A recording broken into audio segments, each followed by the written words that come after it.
So I'm live. I'm here with Jacob Sofer from Metro Suite, a TVM company.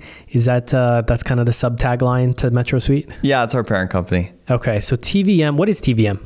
TVM is my family's company. So they're a real estate developer in Peterborough, Coburg, Kingston area, and they focus on condos, owning and operating apartment buildings, and some commercial space as well. So when you say your family, is it like a generational thing? Was it your father and your mother that started the company? It was my dad. My dad started it and is running it right now. We're actually business partners in Metro Suite as well. TVM. My dad and myself in Metro Suite. So TVM has a stake in Metro Suite and running it. Oh, okay. Yeah. And then it's also owned with outside investors, or? No. It's just a division of TVM. That's right. Okay. It's like a subsidiary. Yeah. Yeah. So how did your dad get into this whole TVM business? Because it's quite a large company. Like it's, what is it, 1,000 units, I think you said, under management or that have been built? I don't know the exact number, but about 1,000 owned and operated. Mm-hmm. So I think he started in Peterborough, I want to say in the 90s, maybe early 2000s. There was a few programs that had popped up for affordable housing, and he sort of jumped on those and renovated and retrofitted a bunch of existing properties that had some heritage designation in Peterborough, and then built from there.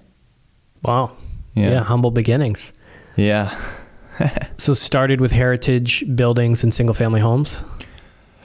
No, apartment buildings. Apartment buildings. Yeah. Okay. So right into the commercial space. Yeah. So, well, no, that would be residential. So so for example, I think one of his earliest buildings was an old school.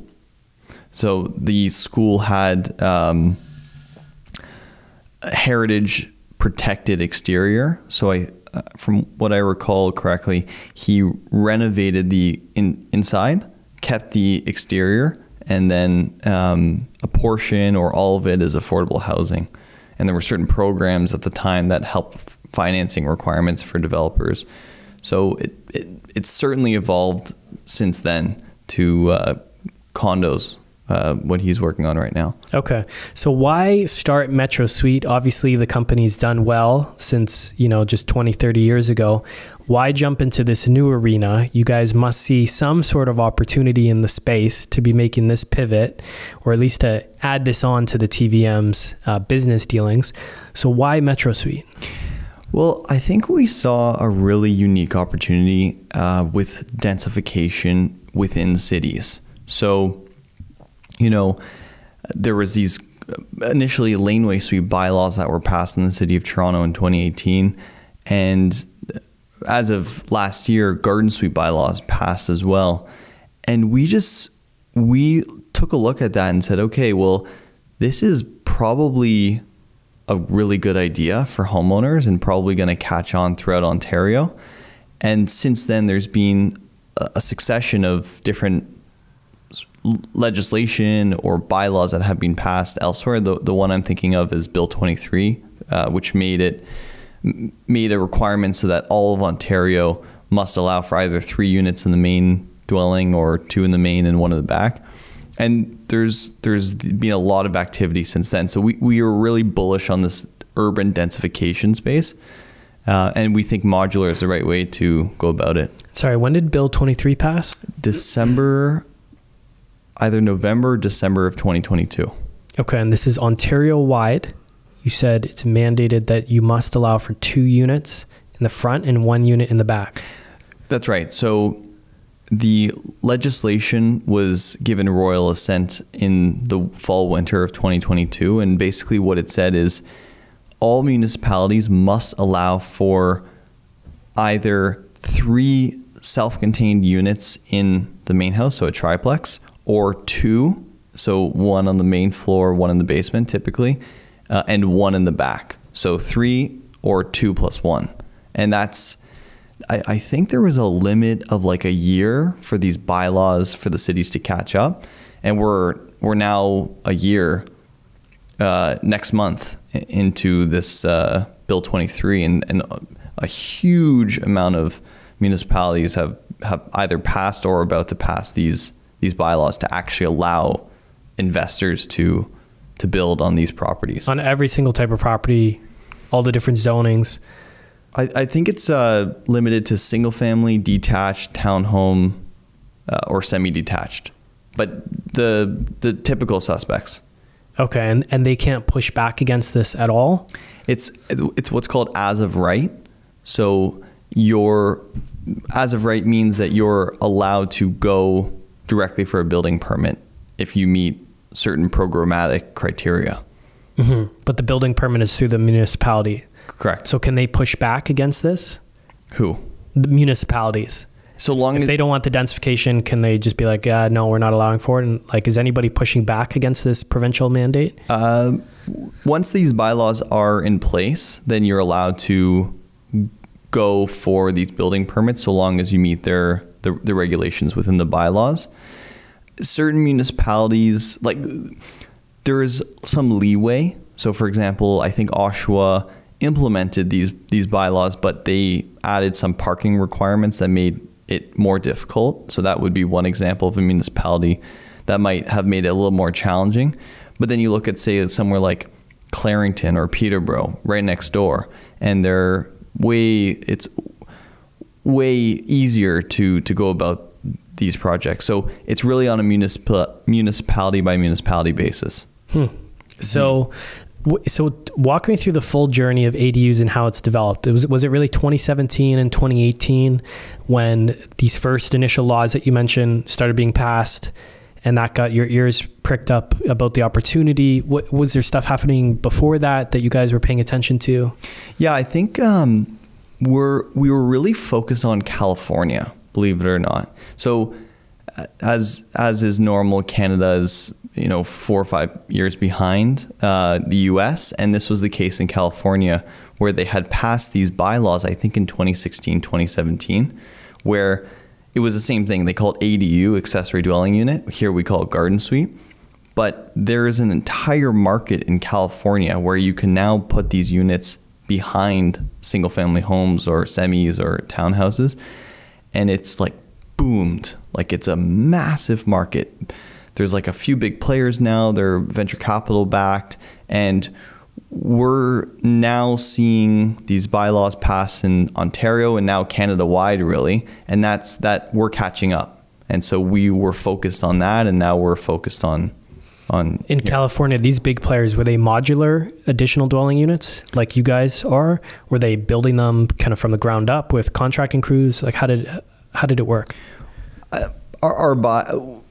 My view is biased, so I'm focused on the modular outfits, but there are definitely design builders out there. Yeah, but these big players, like, is it modular? Modular, yeah. So I mean, the players that are doing big volume, from what we've seen, and obviously there's examples that we haven't seen, they're typically prefab or modular. Yeah, it seems like it'd be a lot easier to scale that type of company as opposed to just all these different contracting crews and stuff. Correct. Right? Correct. Okay. So Metro Suite, so that's how it's born.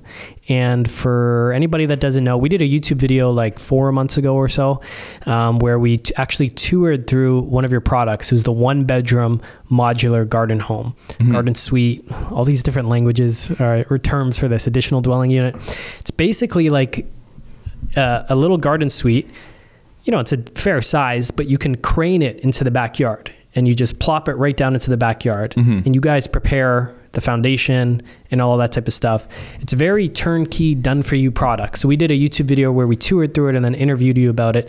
But what do you guys offer? Like, what makes you guys unique? Yeah, so the first and most important thing is we're Tarion licensed. So for the investors and your clients that may or may not be aware of Tarion, Tarion is a not-for-profit government agency that offers homeowners warranty on new homes through the builder. Okay, so that was quite a rigorous process that we had to go through, about 12 months. And so all of our homes come with a 7-year warranty. So that's the first thing. The second thing is that we offer a 100% turnkey process. in terms of these builds. So we take care of all the site preparation, foundation, utility connections, trenching, landscaping, or any demo work. When you say trenching, what do you mean by that? So most bylaws say that the home, the garden suite gets its utilities from the main home, and that would be through one trench. So the trench would go to generally where the sanitary line is, and it would have the hydro, incoming water, outgoing sanitary, and maybe cable Wi-Fi. Is all in that one trench. Correct. So we take care of that. The home, which is built in a factory, is transported and delivered to site. The craning process is taken care of or included. The home, which comes fully built, so with countertops, with flooring, with paint on the walls, everything to get you occupancy. So we're with you all the way through occupancy. So it's turnkey in the sense that you turn the key and then put your furniture in and rent it out or move in or whatever you want to do. Yeah. Okay. And when you crane it into the backyard, how many pieces is it again? So great question. The homes are not panelized. So I just want to make a delineation. Panelized construction is where you build the home out of walls. So you build these basically walls or panels in the factory, and then you flat pack them, and then you transport those walls to site, and you still have workers needing to unload the panels and then erect them and put them together. And then still after that, you need to put sort of cabinetry, stone, etc. Mm-hmm. In our case, it's 2 modules. It's called volumetric modular. So the modules are the dimensions of, say, a shipping container. They're not shipping containers, but as one would, could imagine a shipping container. They're made out of wood, and those 2 modules come on a flatbed truck, right? And then there would be a crane out front of the property, and that crane would actually pick up each individual module separately. So 1 lifted over the main house onto the foundation, then 2 lifted over the main house onto the foundation, and then finishing work. Yeah, it's pretty cool. What are your thoughts on those shipping container homes? We took a look at it before we started. I think there's still a stigma with shipping containers in terms of living inside of one. They're very. It sounds crazy when you just say it, but unless you've seen one of these homes, like, they can be beautiful. Yeah. Like one of the most memorable Toronto properties I've ever seen. It was just a YouTube video. Yeah. Though I think I might have passed it just driving. I was like, I think that's the one from the video. It was this, I think 4 or 5 shipping containers stacked, combined. Wow. It was a laneway property. So at the back of, an additional of a home that was already there. And it was just gorgeous. Like, it still sticks out in my mind as one of the nicest properties I've ever seen. Where was it? I couldn't tell you. I couldn't tell you. Wow. It's probably, if you YouTube Toronto shipping container home, it's probably #1 result. Just gorgeous. Wow. They're interesting. They're definitely interesting, and they can, like, you can position them so that there's maybe cantilevered right at one over the other, and you can do some certain things. Yeah. I think we were more focused on just replicating existing construction with wood. We just thought it might be a safer bet, but shipping containers are an interesting alternative. Yeah, no doubt. Right? Part of it, most of it is really just how cool it is, which gives that property its uniqueness.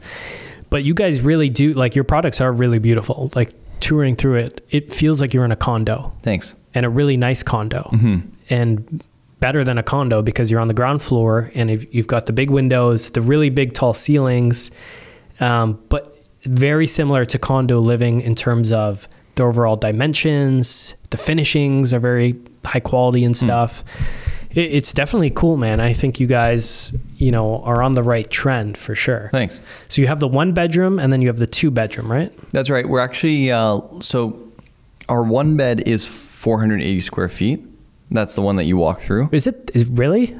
It feels bigger. It does feel, I'm not going to lie. It actually does feel bigger. Well, it's because we've got 10-foot ceilings. We've got lots of windows, as you saw, right? Yeah. And it doesn't waste much space. Yeah. Well, thanks. And we left sort of that open space open, like no walls. Yeah. So the 2 bed is 600 square feet, right? Damn.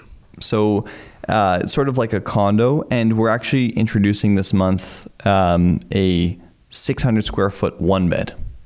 Got it. So just more open. Where's the extra space put in? More so the living area? Living and bedroom. Yeah. And I'll tell you why. In the small one, is that a queen size bed you guys had in that video that we did?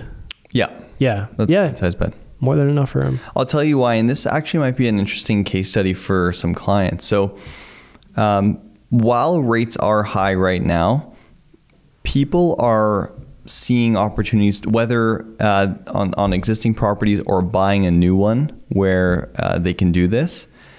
They're interested in putting one of these units behind one of their main home, the home, and then perhaps moving into that garden suite and renting out the main home, right? So that's why we're introducing this larger unit, so that people can make that move, right? Because if you think about it, you're spending 400 grand, you put this or so, and you put this unit behind. Now, you can rent, depending on the area, the main house for anywhere between 5 to 10 grand, right? Depending on the neighborhood and city. That's a very capital efficient way to generate income, because you're not paying condo fees.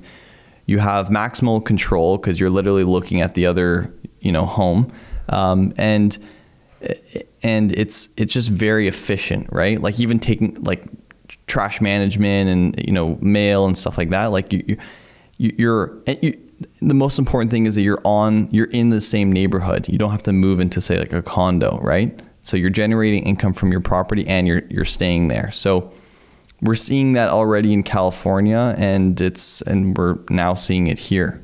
Okay. Yeah. So who's your competitor in this market? Is it just building a garden suite from scratch? Are there other types of drop-in solutions? You mentioned the panelized. Like, where do you guys stand in the market, and who do you appeal to?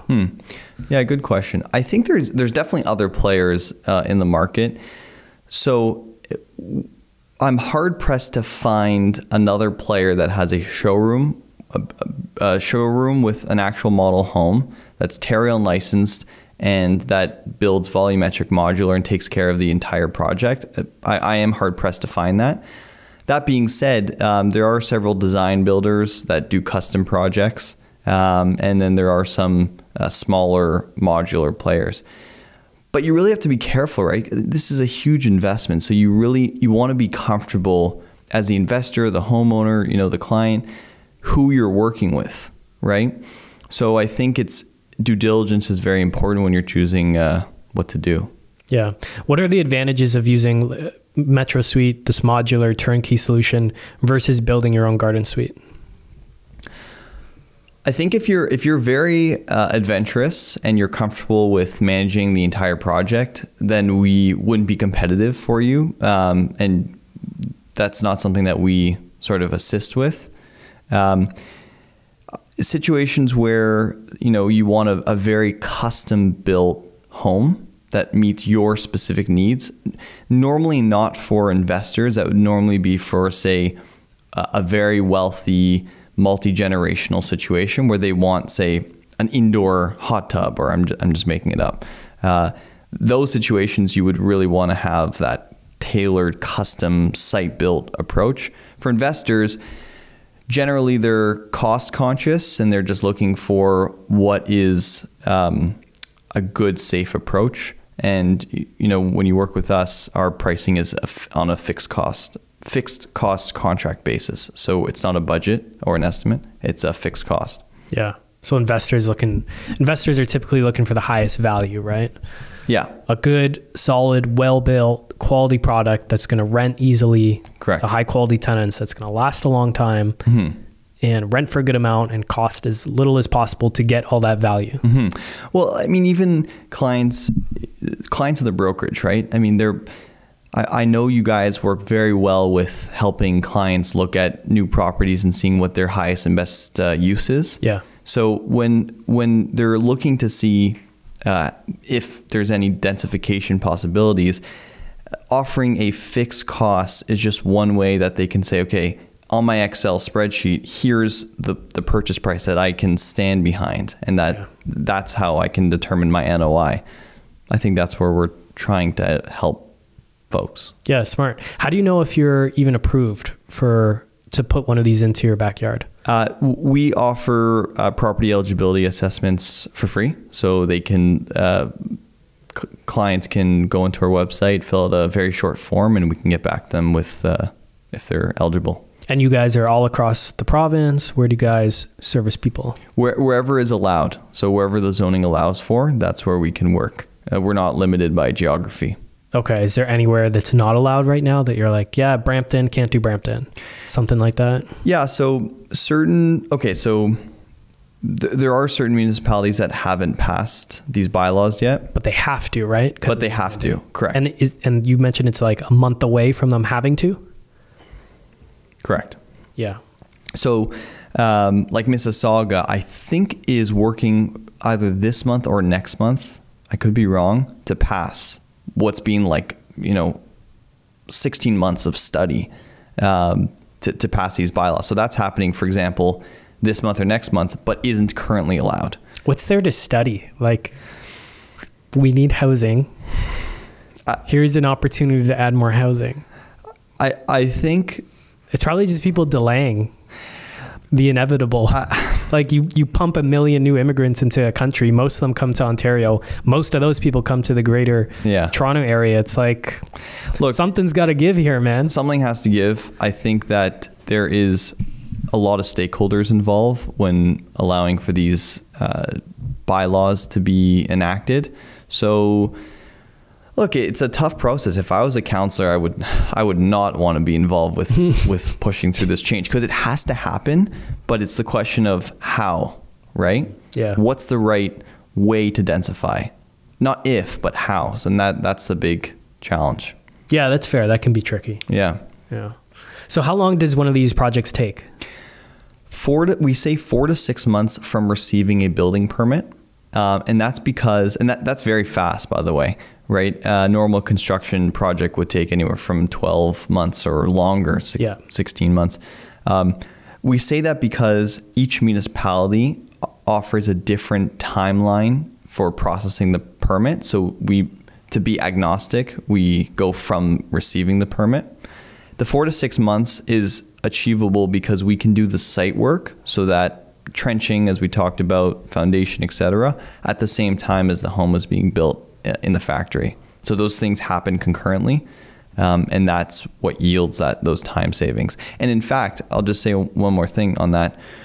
That time savings is big for clients, right? Because that equals what would otherwise be rent or construction, financing, interest costs. Mm-hmm. It's carrying costs, it's opportunity costs. Yeah, exactly. Yeah, no, it's important. And then, so, sorry, you said 4 to 6 months. That's while the home's being built. That's while you're preparing the foundation and the trenching and everything. But are the workers going to be like at your property for the 4 to 6 months? No. So what we do is... Or is that mainly the build time? And just setting up the other stuff doesn't actually take that much time? Correct. So that time is more dependent on the factory build schedule. So the schedule of when they can accept the order and how long it takes. In terms of the actual site work, we actually push that to as far back as we can to the right before the craning is scheduled. And that's so that the homeowner, which generally lives, or the tenant that lives in the property, doesn't have that disruption. So generally 6 weeks before the craning delivery is expected, that's when we begin the site work. Okay. So it's about 6 weeks of maybe, let's call it actual disruption time. Approximately, yeah. To the point where you're going to have workers in the backyard, digging up the trench, laying down the lines, and then craning the actual thing and setting it up. How long is the craning just done in one day, and then you're literally done? Yeah, one or 2 days. It's painless. It's a painless process. I wanted to mention one other thing. So our foundation type is metal helical piles. Helical piles? Helical piles, so piers. Okay. So like you know how decks are normally with the posts? Yeah. You can build a foundation with metal posts that hold the home up. We can do concrete, but that's our preferred method. And that's... Why is that? It allows us to work year round. So concrete can be poured in the winter, but there's higher risk in terms of curing, right? And you need blankets, you need heat, you need men to be there or women to be there to control everything, and it's a big mess. Got to keep kids away from drawing in it and stuff. Oh yeah, or getting stuck in it. Yeah, pets. You have a pet mark, pet face. Yeah, dog. paw print. Yeah, yeah, the dog face. Yeah. Yeah. So that's just another process that makes it more seamless. Okay. So what's this been like for you guys? Like some past projects of yours? Like how's it been going? Believe it or not, it's been really good. So our 2 most recent deals that we signed was this month. So one in Bloor West and one in Peterborough. Nice. Yeah. And so what was it? Investors? Was it someone looking for multi-generational living? The one in Peterborough was actually for a charity called Canadian Mental Health Association. Okay. So that in that situation, the charity has several homes, single family homes, and they're looking to increase the social housing that's available to who they serve. Oh, interesting. So that would be a really interesting pilot project, I think, there. It could be among one of the first, if not the first, in Peterborough, since Peterborough only passed their bylaws last month. Yeah. And then in Bloor West, that's a multi-generational situation, though that homeowner family has indicated that they may rent it out at a certain point. Okay. So again, these are very versatile, these units, right? So you could live there, you could have your son or daughter live there, you could have tenants live there for a period of time. So these sort of situations can change over time, right? Yeah. So it seems to me like it's a bit of the Wild West with these things because it's so new. Mm-hmm. Just, appraisers don't know how to appraise them. Banks don't know how to finance them. Have you seen any progress on those fronts, either from appraisals coming in now for garden suites or ADUs or even laneway homes in Toronto, or banks starting to finance them in any way? There's been some slower progress than we hoped for, but definitely progress. So I think the laneway suite passing in 2018 triggered all these external stakeholders from waking up and saying, okay, we have to do something about this. In terms of appraisals, I can't really comment there yet. We have seen most homeowners are working with the home equity line of credit to finance these purchases. So that's been great. Though I do think that there'll be a tailored financial solution at a certain point for these projects, because they're a larger renovation, right? Like think about spending $100K on your house. It's just a larger renovation that is sort of similar, just more jumbo in size, right? Mm-hmm. So there's going to be some banks going to be first and say, okay, here's a financing product for this. Mm-hmm. I'm just wondering if it'll be like a smaller kind of B lender or credit union type bank, someone very specific like that, mm-hmm. as opposed to the big banks. Probably C and then B and then A. Yeah. Right. In that order. Probably in that order. 'Cause, nothing happens quickly with the big banks. But it's going to happen. It's happening now. It's such a big opportunity, right? Like it's so big. Garden suites, laneway suites were first. Garden suites are second, right? The multiplex bylaw passed recently in Toronto, and I believe it's available in Hamilton, and there's more coming.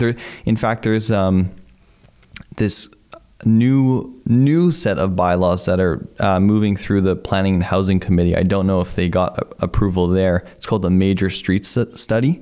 So, and that's been like 2 to 3 years after a bunch of study, like to review this. So what that is that would allow, I might be mischaracterizing this, so I apologize in advance, but that would be to allow a property that is on a major street to be knocked down and built up to 6 stories as of right for residential.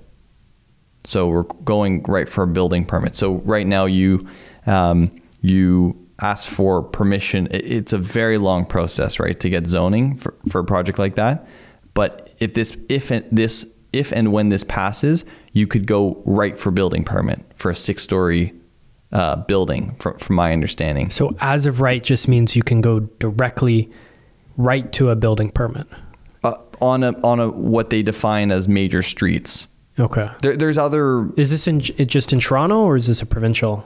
This is in Toronto currently. Yeah. I don't know exactly the streets, but this is among many examples that are happening in just Ontario. You look to BC, right? They've just passed in Victoria a similar 6-story as of right? And in Vancouver as well, they passed a multiplex bill, and same with Alberta. So it's like all of Canada. It's right across the board. So you guys looking to other provinces and seeing what they're doing with their densification laws and seeing what the trend is? You guys following this? Absolutely. Yeah. And we'd be open to moving beyond Ontario, maybe at some time in the future. Where do you build them? We build them in Canada, in Quebec. Okay. Mm-hmm. Interesting. So this is a problem that's happening across Canada then?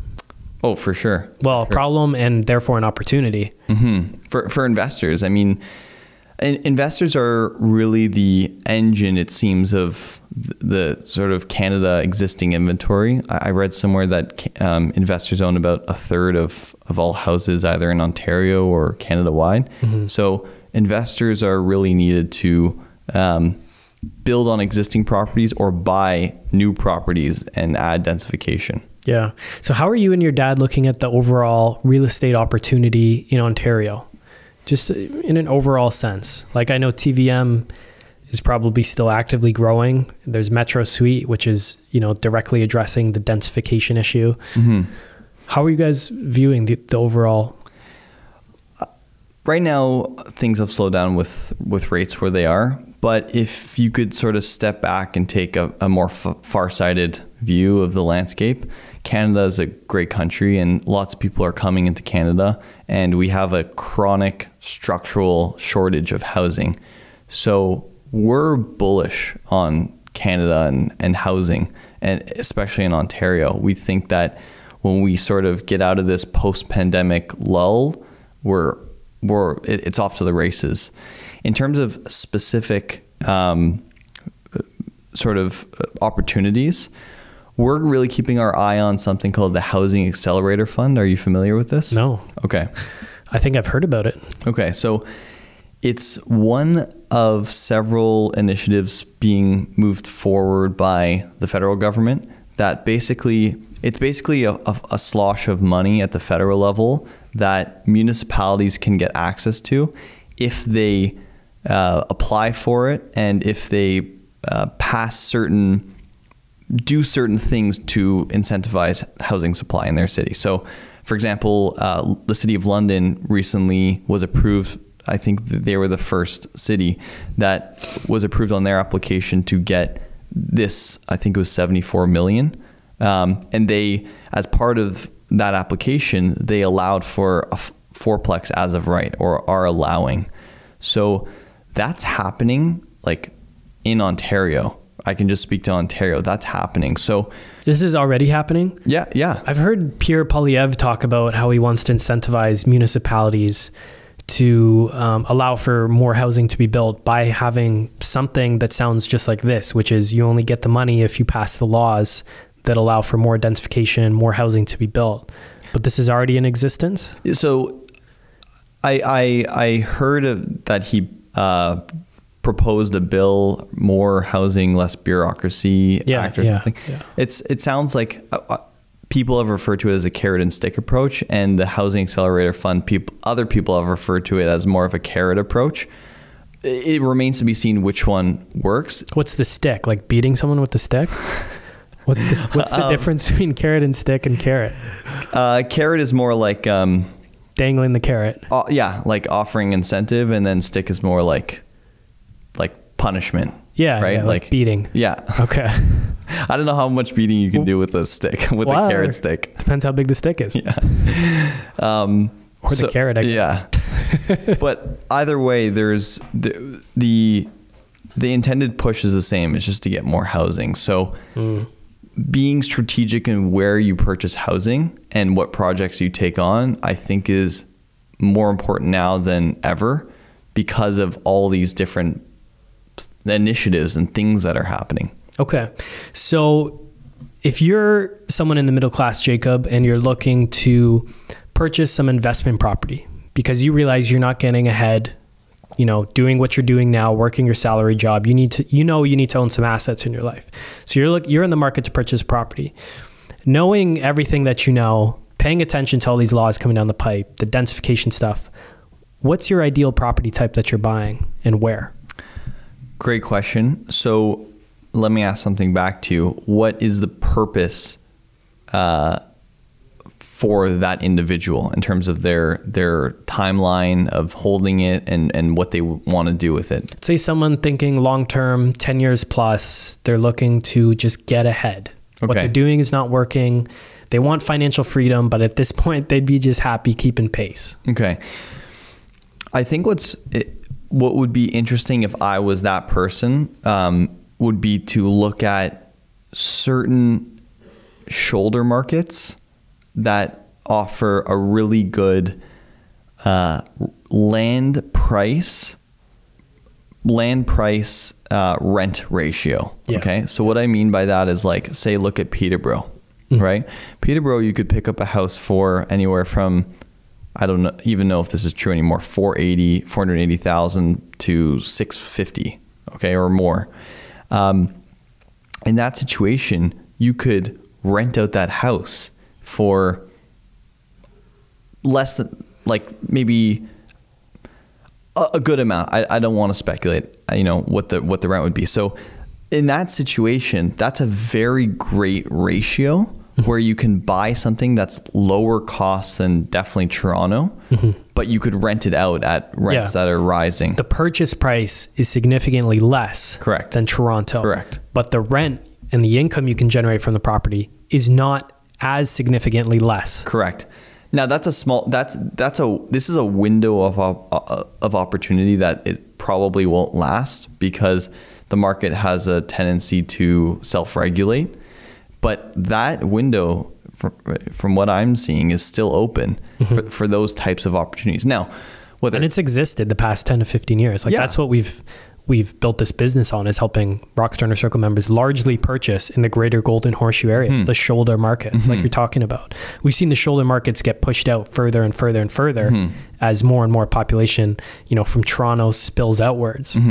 You know, so those markets just seem to get pushed out a bit more.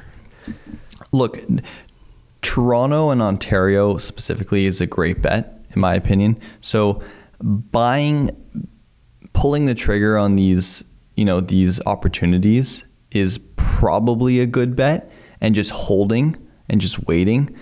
You know, you look at the graph of population increase in Ontario and real estate values, and it's just like, it just goes way up. So who knows if that'll continue in the future, but I love living here. And I'm sure you do too, and that's probably going to continue for more people. Hopefully, yeah. There's definitely some trends in the last few years I haven't been a fan of. It's not the same Canada that I grew up in, right? In terms of maybe some of the political trends, but don't need to get into that maybe. But I hope things kind of change. I mean, but it seems like everyone around the entire world is getting squeezed more and more financially. That it's not just a problem unique to Canada. So I think that's the overall money system and financial system and the way that, you know, asset owners are being rewarded and everyone else is getting wiped out. But I think a lot of the politics is probably downstream from that. But yeah, Canada, man, when you look at it, it is one of the best places in the world to live, regardless of what's going on. There's still so many people coming here for a reason. It's because where they're coming from, they're escaping something or they see greater opportunity here. Right. And that doesn't seem to be slowing down. Yeah. But yeah, so I think we have an overall similar investment thesis. You know, I can't speak for everyone here at Rockstar, but for the most part, you know, we try to recommend to people purchase properties that are versatile, that have lots of options for you, where you can add a second suite, add a third unit, add the additional dwelling unit, add the garden suite in the future. Big, long and wide lots are going to allow for more of that stuff. In shoulder markets. In those shoulder markets where that rental yield that ratio is much higher. Like we pulled these numbers back in 2021 where we put together kind of an in-depth chart, and it was like central Toronto, the rest of the Toronto market, and then like, east and west of the city. So Burlington, Oakville, all the way out to Hamilton, St. Catharines, Welland, and then east of the city. So Durham, Ajax, Whitby, out towards Peterborough. And we looked at the average 3-bedroom single family home purchase price. And then we looked at the average single family 3-bedroom home rent that you can generate from each property. And that ratio existed both east and west of the city. Wow. And even, north, like to Barrie, Aurelia, Kitchener, Cambridge, Waterloo, all around the shoulder. If you think about the Golden Horseshoe, that, the purchase price, significantly less, but the rent you can generate from the property, not as insignificant. So you can still generate almost the same amount of rent, or a little bit less of the rent, but for a much significantly lower purchase price, which allows you to hold on to those properties, grow a portfolio that's going to cash flow and kind of weather these high interest rate times. So yeah, it's a very similar thing. And then the more versatility you can have with your property to add these units, take advantage of this densification, you're just setting your future self up for more options down the road. And keep in mind too, so I agree with everything that you just said. To build on top of that, any of these new units, so a garden suite or a laneway suite, they're not subject to rent control. That's a great point. Right? So anything that's built post November 15, 2018 is not, it does not, can be raised by the market on a year-over-year basis. And that does also change the calculus when you're looking, say, 5 years out, right? Yeah. Can you talk about the development charges as well with your Metro Suite homes? Yeah, so I can, each municipality, I don't have the knowledge for all the municipalities in terms of development charges, but I can speak to, say, Toronto. Peterborough, there's no development charges. So that's great for these projects. For Toronto, what they do is they say, okay, let's sign this agreement between the homeowner and the city. And so long as you don't try to do certain conditions, like try and sever the property or certain other items, we won't charge you for development charges. And after the end of that period, we'll just waive the charges. So that's how it works. And development charges, as you know, in Toronto are like, I don't know if they're 100K, but they're very high, right? So to take the development charges out of the equation is also very important. You're talking tens of thousands to above $100,000 in savings. Yeah, it could be, right? Another thing that we may or may not have talked about last time we spoke was the HST rebate potential. So there's been, I won't give tax advice, but there have been situations that we've seen where people who have done these projects apply for an HST rebate at the federal level and get that money back, or a portion of the HST back. So that's something else that would help. Because it's like a new build, like a new condo? Yeah, there's a few of these programs, the NRRPR, New Residential Rebate Program or something, and the New Housing Rebate. There's a few of these programs, but the HST money can be gotten back, or a portion of it. Development charges are, and most, in Toronto at least, deferred and then waived. So these are big savings, right? Yeah, totally. So how much do your products cost? Yeah, so our 1-bed home is $349,000 plus HST, and our 2-bed home is $389,000 plus HST. We're very transparent with our pricing. It's on the front page of our website. Those prices include everything that I've mentioned. So the site work, foundation, utility connections, trenching, landscaping, the home built and transported, craned into place, delivered fully outfitted without furniture, so with appliances, everything to get you occupancy. So that's what's included in both those costs. Yeah. So literally all you have to do is move the furniture in, like couch, TV. Correct. Yeah. I think you mentioned it has the Google Nest thermostat and the doorbell. It does. But that's the extent. But It's got the fridge, the stove, dishwasher, washer, dryer. Are they full size appliances? So they're condo size. Like you said, the the unit is sort of like a condo on the ground. Yeah. So and it truly does not feel like 400 square feet. Yeah, no, I would have said 600 from the one bed that we toured through. That's another thing. Can people go to your showroom, the one that we did the video at? Yes, absolutely. So do you have to schedule an appointment or? Appointment only. Yeah. Yeah. But we encourage, look, we don't want to work with anyone that doesn't want to work with us. So as part of... It's a good business rule to have. Yeah. Well, it's just easier for everyone, that everyone's comfortable. We want the client to be comfortable, and, we want to help, right? So the first step would be for someone to actually walk through the unit to see, okay, this product, I like this product. And then we would move forward from there. Yeah. What about design? Do you have any design options? So we offer color selections on certain components of the house. So the exterior, the flooring, countertop, like choosing the color of the Corian stone, cabinetry, that sort of thing. But there's no additional costs. There's no upgrade costs. So it's all included. It's just color selection.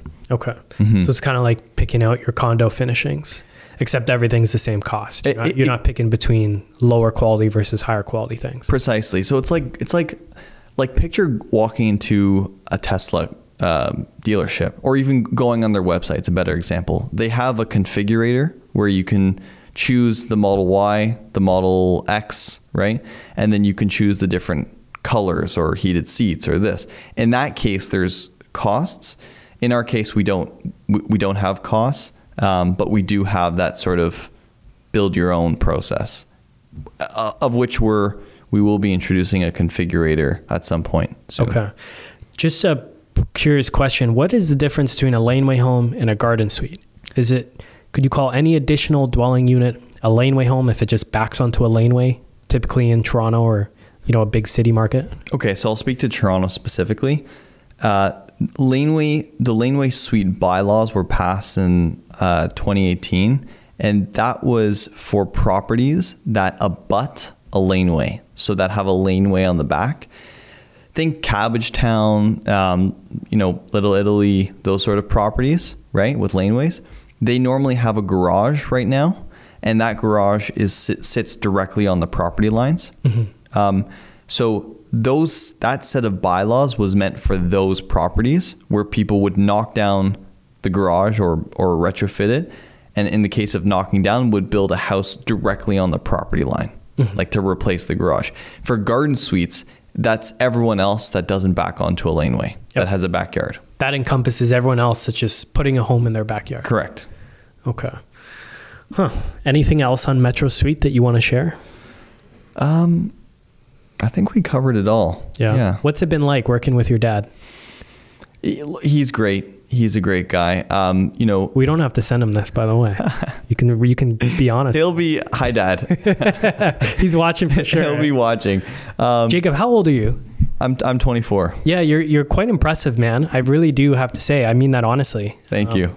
You're very put together, I think, for your age. Thank you. It's a big responsibility you have on your shoulders too, because you're essentially running Metro Suite. I mean, with your dad and I'm sure guidance of other people in TDM, but it's largely your responsibility. It is, yeah. It's my baby. My dad has been very supportive, and he's been a great mentor to me. And I was just gonna say, what's it like working with my dad? It's been great.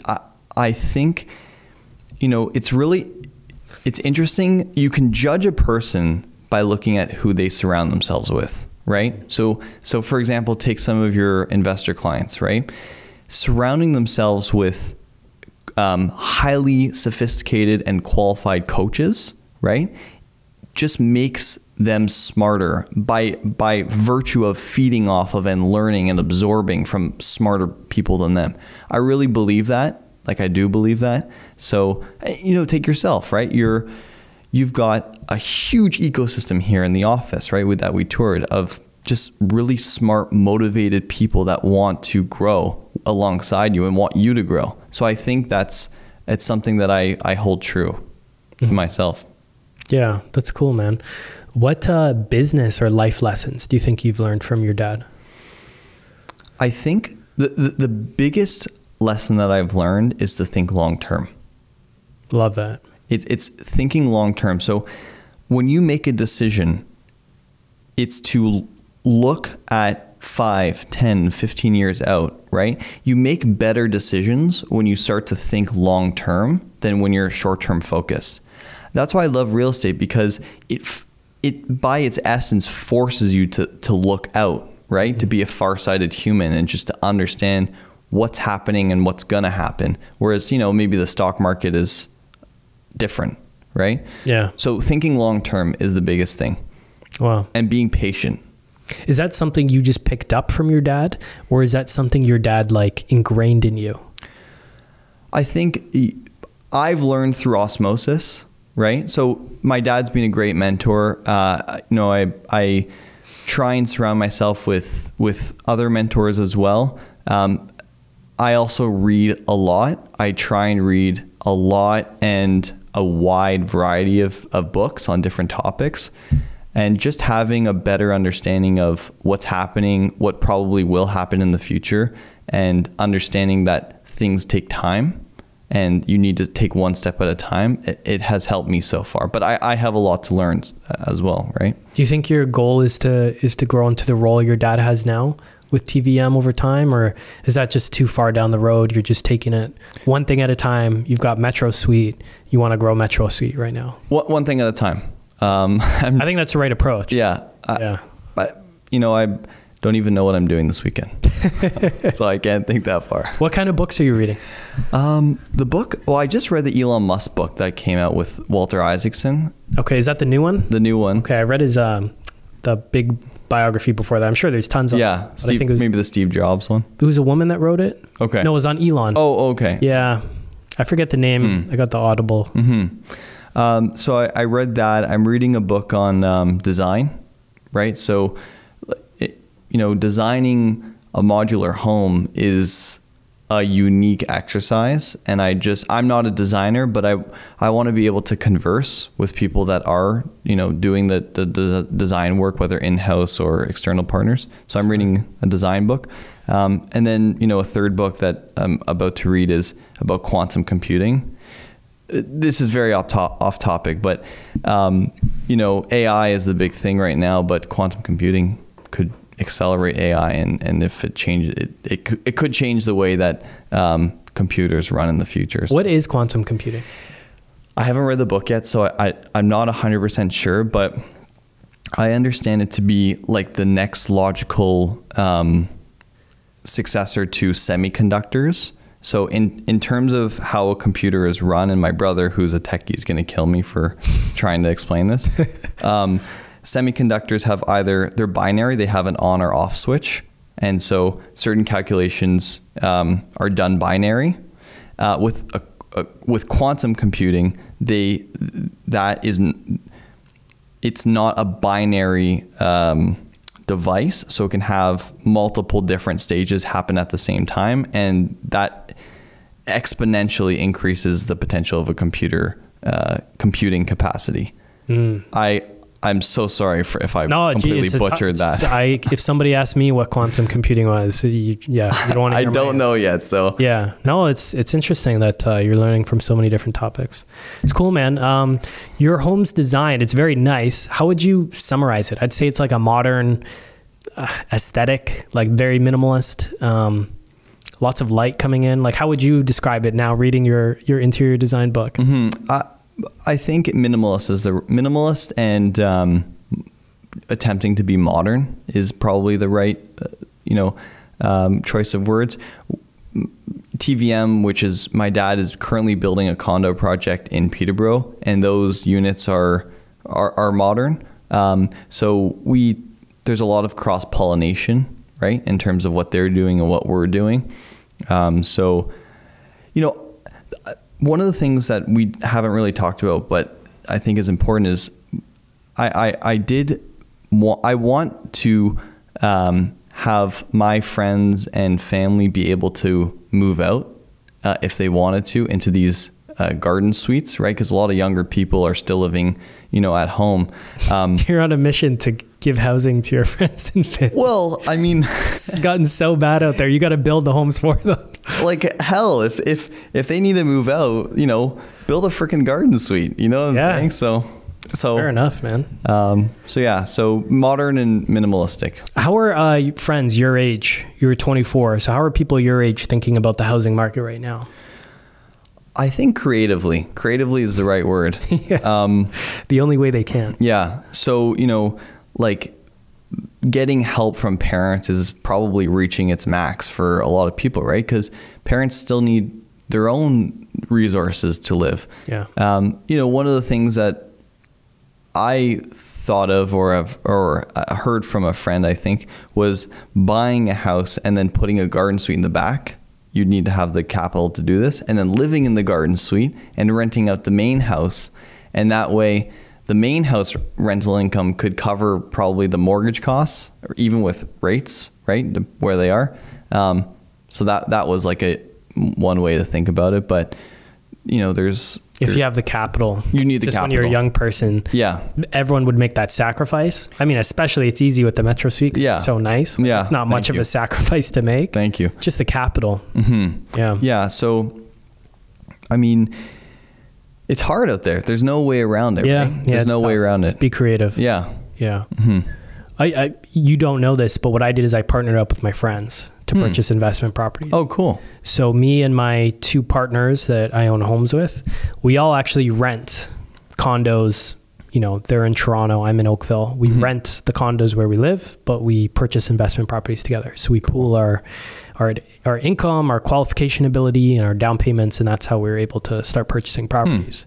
And so it's kind of rent where you want to live, where it's convenient for you. I work here, so I'm 10 minutes away from here. It's convenient for me. I can live in Oakville in a wealthy neighborhood that I wouldn't be able to touch. Normally, I wouldn't be able to own there, but what I can do is I can own where I can make money in these shoulder markets like you talked about, but then get all the benefits of still living in a relatively safe and affluent neighborhood in Oakville, which is very convenient for my life. Wow.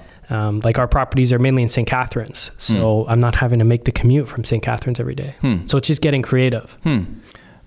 Now, are those properties single-family homes? Single-family homes. Okay. Yeah. Oh, neat. Neat. Yeah. Though we are trying to buy to have that versatility in the future. So the bigger lot we can get, or the more, if it's already got that side entrance, go into the basement so we can second suite it. Close to a university, because we've recently gotten into student rentals.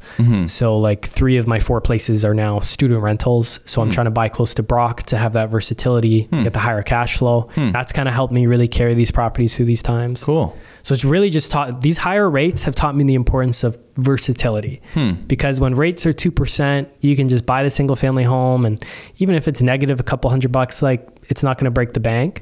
But as soon as rates go up, man, you want to have some different options. You want to increase the income on it, switch the strategy, short-term rental, student rental, second suite it, garden suite it, whatever you can do to get the income up, right, and hold on to that asset for the long term. Are you doing any short-term rentals? I'm not personally, though I know many Rockstar members that are. We've done a few podcasts with people that specialize in that. Neat. Yeah, I'd love to learn more about it because I know it's a great high income strategy. So yeah, it's interesting for sure. Yeah. Cool, man. Oh, have you heard of anybody doing short-term rentals on these types of homes, on garden suites? It's so new that I think only like 5 or 10 have been built in the city of Toronto. So it's more of a wait and see approach. Yeah. I know these laneway suites that have been built downtown are like they're selling or renting for just crazy numbers, So it's so unique. There's something to be said about the uniqueness of it, that it's got the cool factor where people want to live in these types of properties. Well, yeah, I mean, it's like almost like it is its own home, right? Like it's like you're living in your own space, but you don't own that space. It's cool. It's a miniature detached home. Yeah, exactly. And as long as you're okay with the space in that miniature home, then it's a great option. Yeah. Like so I live in a 1-bedroom condo, and I actually wouldn't even want maybe a 2-bedroom condo, but I wouldn't really use that second bedroom. And when you look at heat maps of homes, most people use like 20 to 30% tops of their homes when they live in these detached homes.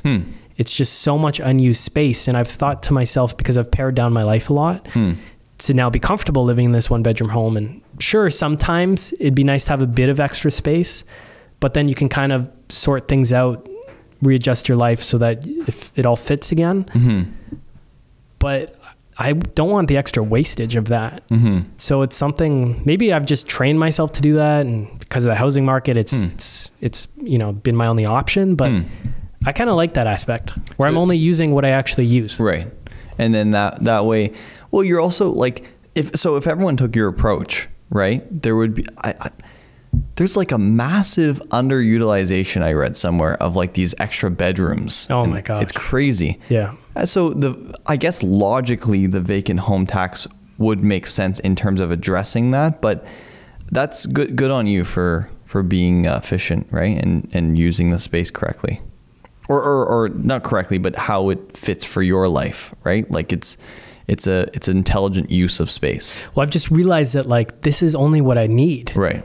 And like you spend a very small percentage of time in these extra spaces in the home. Like most of your time is spent in the kitchen, in the living room, and usually only a certain spot in the living room, in the bedroom, the bathroom, you know, not much elsewhere, especially if you can pare down a lot of the extra possessions you might not kind of need. So I don't know. It's also been forced upon me because it's not like I could just go and buy that 3-bedroom, 4-bedroom detached home in Oakville. Right. But even then, I'd still want to buy something where I could, you know, live in one unit, rent out the other unit. Live in one. Yeah. And then in terms of your point, just about underutilization, this last purchase, this home that we bought, it was a single family home being used by one guy, his wife, and their one son. They sold the single family home and we turned it into a 7-bedroom student home. So it went from housing 3 people to we added 2 doors up and we made an extra 2 bedrooms, but literally by just adding doors. Wow. And now it's housing 7 students. Wow. And that brought this particular property up to its highest and best use, because we could have actually second suited it, but the income is actually a bit higher with the student rental, and we can have the 7 students in there now, and they're super happy with it. It's close to Brock University. Wow. So that is like a very efficient use of cash, right? Because you bought this, you know, this property and I'm sure you just put up like a few partition walls or even doors. Yeah. And then now you have like less than $2,000. And that was counting some other repairs. Less than what? $2,000 to add the 2 bedrooms. Oh, wow. Wow. Yeah. Wow. So, I mean, the highest and best use is always, it's the best approach. It's the most, you have to be very logical in how you approach these situations. And that sounds like that's a great, you know, cash flow. Like, is it cash flow positive? It is, yeah. Wow. Yeah. Okay, so like at that's 20% down cash flow positive. Wow. Wow. Yeah, with these rates. Wow. And are you about $600, $590, I think it was. Wow. Yeah. Would you keep that? Oh, we're keeping it. Yeah. Yeah. So to your dad's approach and your approach of thinking long term, that's something I've really learned by ingraining myself in this community and learning from guys like Tom and Nick and all the coaches here and all the investors here is think long term. So Tom told me something when I bought my first property when I was your age, when I was 24. And he said, don't, you know, I was probably nervous and just thinking through, should I do this or something? I don't know. We were talking and he was like, would you own this property? Would you be comfortable owning this property for 10 years or more? And I was like, yeah. He's like, okay.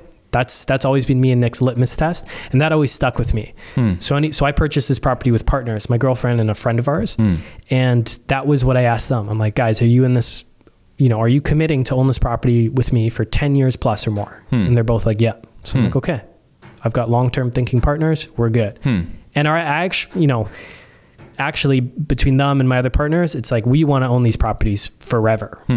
Like we never want to sell them. That's great. It's freaking expensive to sell too, because you got to pay a bunch of tax, right? Yeah, it's inefficient to sell. The taxes on them. Yeah, you got to put the cash somewhere, right? Anyways, and then what? Yeah. What do you do with the cash? Yeah. So. Yeah, just own them. Probably one day pay off the mortgages, retire off them.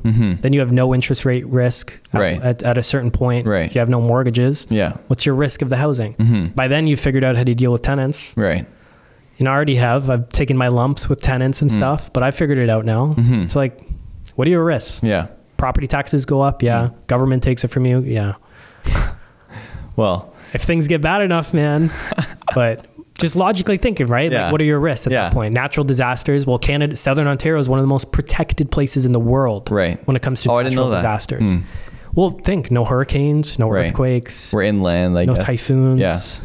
Yeah. Well, I guess there's like known unknowns, and then there's unknown unknowns. Yeah, true. Right. So like those are the known unknowns, but I mean, who knows with. What are you going to do about the unknown unknowns? You can't plan for that. Yeah, nuclear war, I guess. Yeah. Stuff like that. Yeah. All those things your insurance doesn't cover. Terrorism exclusions, all that stuff. Yeah. But still pretty stable politically. Yeah. No, things are good here. Yeah. Okay, we'll wrap it up here, man. Okay. Cool. Appreciate it. You're doing a great job. You're super impressive, man. I really mean that. And I just wish you guys the best. If there's anything else we can do to support MetroSuite, let us know. And where can people find out more about you guys? Check out your projects. Go to the showroom. Metrosuite.ca. Okay. Yeah. Everything's there? Everything's there. Okay. Metro. Do you guys have social media? Yeah, we're on social media as well, but a comprehensive review of what we offer is on the website. Okay. Yeah. Awesome. Appreciate it, man. Thank you. Hey, thanks for tuning in. You can find every new episode of the Your Life, Your Term show on all the major streaming platforms. So Spotify, iTunes, Google Play. And if you'd like to get free copies of some of the books that we've put together, like these right here, or some of the reports that we've put together, like these right here, you can find all of those at www.rockstarinnercircle.com. That's www.rockstarinnercircle.com. That's it for now. Until next time, your life, your terms.